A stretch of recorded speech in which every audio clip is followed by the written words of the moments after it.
Dear students, today we are taking a topic from part third, industrialization in colonies, from chapter The Age of Industrialization. In 1772, Henry Petillo, a company official, had ventured to say that the demand for Indian textiles could never reduce.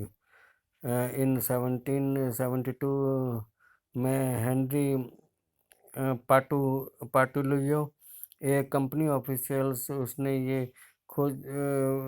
ये साहस किया कि उसने ये बताया कि Indian textiles की जो डिमांड है वो कम नहीं हो सकती since no other nation produce good of the same quality क्योंकि जिस तरह की इंडियन टेक्सटाइल्स जिस तरह की है वो उस तरह की क्वालिटी दूसरे कोई नेशंस इस तरह की प्रोड्यूस नहीं करता yet by the beginning of the 19th century.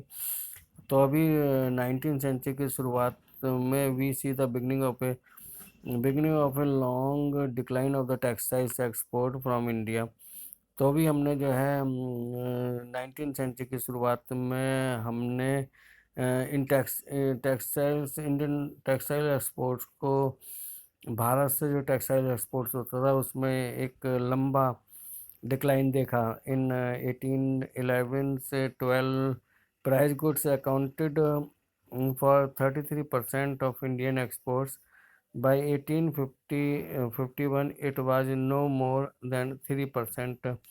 और 1811 और 12 में प्राइस गुड्स जो थे वो 33% इंडियन एक्सपोर्ट्स के जो थे वो कम हो गए और 1851 में ये 3% से ज़्यादा नहीं थे। जो इंडियन एक्सपोर्ट्स था वो 3% से ज़्यादा नहीं था। वाई डिड दिस हैपन, ये क्या हुआ और वाट वर इट्स इम्प्लीकेशंस और इसकी क्या व्यवस्थाएं थी। As cotton industry develop in England, जैसे कि कॉटन इंडस्ट्री जो है इंग्लैंड में डेवलप हुआ थी। Industrial group begin warring about the import from the countries. Industrial group जो थे वो दूसरे देशों से जो इम्पोर्ट किया जाता था उसकी वजह से बड़े चिंतित थे। They pressurise their government to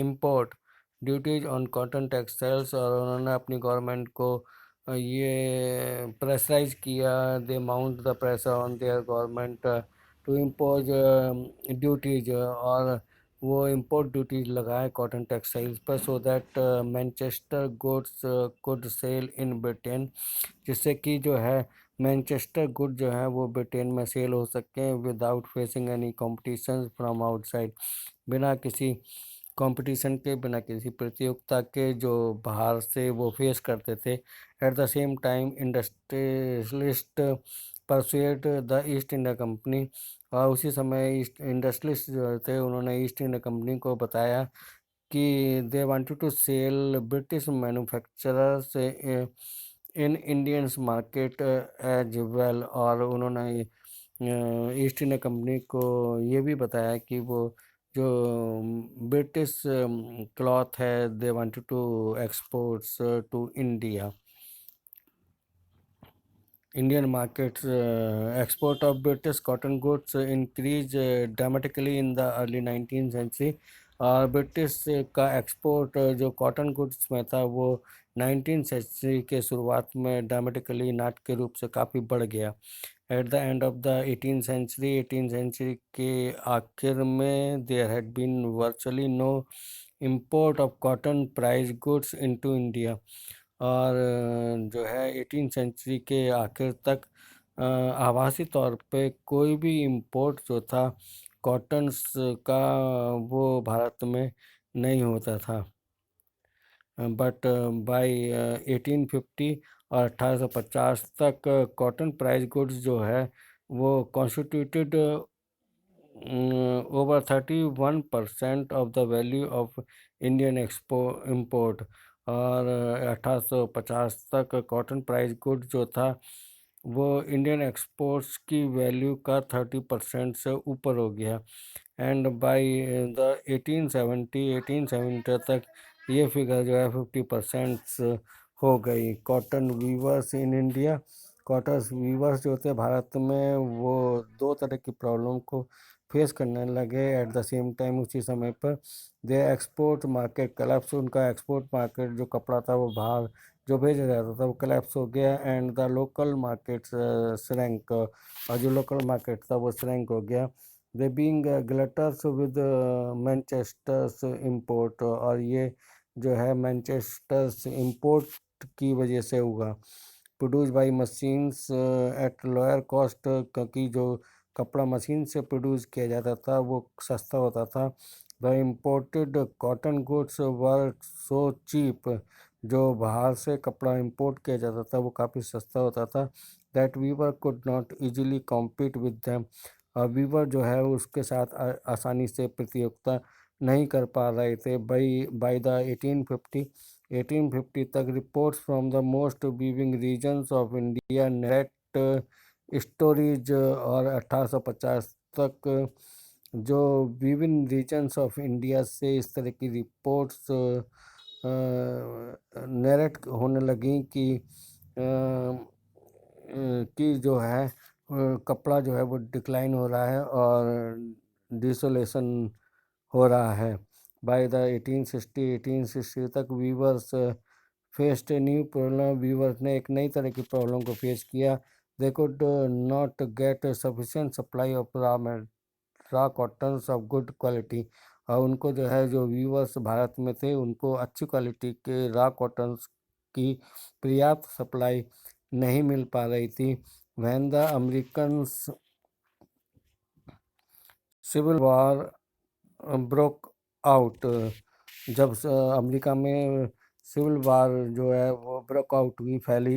and the cotton supply from the US, और कॉटन सप्लाई जो यूएस से थी दैट वर कट ऑफ, जो वो कट गई। Britain's turns to India, Britain's जो है भारत की तरफ मुड़ गया। As raw cotton export from India इनकी, जैसे रॉ रॉ कॉटन जो थी वो जब भारत से इंक्रीज हो गई और कच्चा माल जो है वो एक्सपोर्ट किया जाने लगा, तो the price of the raw cotton shot up, और जो कॉटन के प्राइस थे वो शॉट अप हो गए। Weaver in India were starved of supply, और जो भारत में वीवर्स थे देवर स्ट्राव ऑफ सप्लाई, उन्हें सप्लाई की परेशानी होने लगी। And forced to buy raw cottons at the exorbitant price, और उनको जो है रॉ कॉटन जो है वो काफ़ी महंगे दामों पर ख़रीदना पड़ा। इन दिस, और इससे जो था सिचुएशन वीविंग कुड नॉट पे, और इससे जो था ये स्थिति हुई कि जो वीवर्स थे वो पे नहीं कर पा रहे थे। Then by the end of the 19th century, और तब जो है 19th सेंचुरी के आखिर में weavers and other craft peoples, जो वीवर्स और दूसरे शिल्पकार लोग थे, they faced yet another problem, उन्होंने दूसरी प्रॉब्लम को फेस किया। Factories in India begins productions, और इंडिया में जो फैक्ट्रीज थी उन्होंने प्रोडक्शंस करना शुरू कर दिया। They flood the market with machine goods, और मशीन गुड्स से बने हुए मार्केट को से बाजार भर गए।